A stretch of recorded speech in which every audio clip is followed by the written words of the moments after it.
kan Anda beli jam dinding baru, pasang baterai, terus Anda anggap detik itu sebagai titik awal dari semua waktu di rumah Anda. Rapi banget kan? Tapi gimana kalau jam yang Anda pakai buat mengukur ribuan tahun peradaban itu ternyata baru disetel sama seorang birokrat beberapa dekade lalu? Nah iya, selamat datang di Deep Dive kita. Betul, hari ini kita bakal membedah tumpukan sumber historis yang menggugat dogma tahun 78 Masehi sebagai titik nol peradaban Nusantara. Misi kita di Deep Dive ini cuma satu, membuktikan ke Anda kalau angka ini ternyata lebih banyak bersumber dari mitos sastra dan birokrasi modern. Dibandingkan fakta arkeologis ya. Bener banget. Oke, mari kita mulai dari fondasi yang paling populer dan sering diajarkan di sekolah, legenda Aji Saka. Ya, banyak yang masih menganggap kisah Aji Saka ngalahin Dewata Cengkar ini sebagai peristiwa nyata. Kayak semacam momen pencerahan ketika Aksara pertama kali mendarat di tanah Jawa gitu. Padahal pakai legenda buat patokan sejarah tuh rasanya kayak pakai buku komik buat belajar sains nyata. Tapi tunggu dulu, bukannya ceritanya tuh detail banget membahas asal-usul aksara Jawa?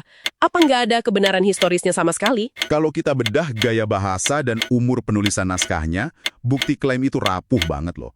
Naskah-naskah kuno yang benar-benar sezaman dengan periode awal Nusantara tuh sama sekali nggak pernah menyebut nama Aji Saka.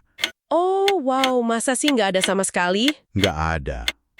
Narasi ini tuh baru meledak dan dituliskan di naskah kayak Serat Aji Saka pada abad ke-18 dan 19. Rentang waktunya aja melampaui 1000 tahun dari kejadian yang diklaim. 1000 tahun, itu waktu yang terlalu lama ya buat jaga sebuah cerita tetap akurat tanpa terdistorsi. Apalagi kalau kita lihat kerancuan logika waktunya kan. Di beberapa versi cerita, Aji Saka malah dikisahkan berguru langsung pada Nabi Muhammad. Wow. Wait, tokoh dari abad pertama Masehi berinteraksi sama tokoh abad ke-7. Nggak masuk akal dong. Pastinya enggak. Makanya kisah ini murni alat legitimasi ideologis penguasa Mataram waktu itu buat menyatukan warisan Hindu-Buddha dengan tradisi Islam. Ini murni mitos simbolik, bukan catatan sejarah. Oke, saya butuh kejelasan di sini. Kalau Aji Saka itu fiksi politik, terus dari mana datangnya angka 78 Masehi yang selalu dibaca para ahli prasasti kuno kita? Mereka nggak ngerang angka di batu prasasti kan? Nah, ini intinya. Prasasti kuno kita memang pakai sistem penanggalan Saka yang dipinjam dari tradisi India. Tapi keyakinan absolut kalau tahun 1 Saka itu harus dikonversi persis jadi tahun 78 Masehi, itu sepenuhnya produk modern. Bentar, jadi orang zaman dulu nggak peduli sama angka 78 Masehi itu? Sama sekali enggak. Obsesi pada konversi pasti ini sebenarnya bermuara di tahun 1952. Waktu itu, pemerintah India membentuk Komite Reformasi Kalender yang dipimpin Profesor Meghnad Saha. Oh, untuk menyeragamkan administrasi di sana ya? Betul sekali. Saat itu India punya lebih dari 30 kalender lokal yang beda-beda.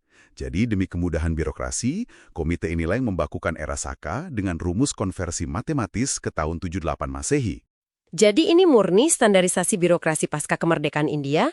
Terus gimana ceritanya bisa nyasar jadi sejarah kita? Di Indonesia, ahli pembaca prasasti kayak Louis Charles Demes sekedar meminjam rumus itu biar tanggal di batu kuno lebih gampang dipahami masyarakat modern.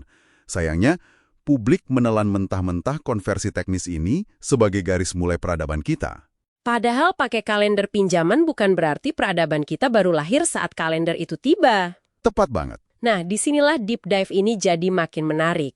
Kalau 78 Masehi itu cuma produk impor birokrasi yang diubah jadi rumus matematika, seberapa tua sebenarnya peradaban Anda yang disembunyikan sama dogma ini? Bukti dari luar Nusantara tuh sangat mengejutkan loh.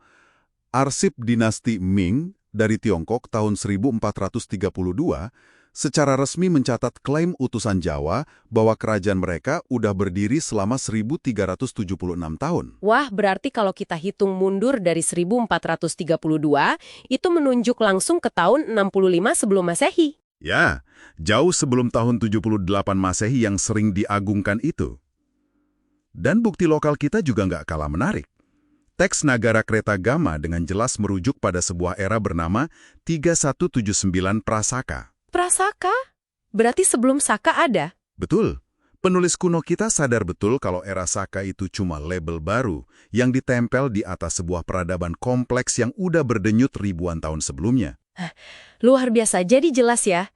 Tahun 78 Masehi ini cuma sebuah koordinat kalender di atas kertas, bukan awal mula dari sejarah Anda. Menganggapnya sebagai titik nol itu sama kacaunya kayak percaya sejarah rumah Anda baru mulai hari ini, gara-gara Anda baru masang jam dinding. Dan kesadaran ini pada akhirnya memunculkan satu renungan penting. Silakan.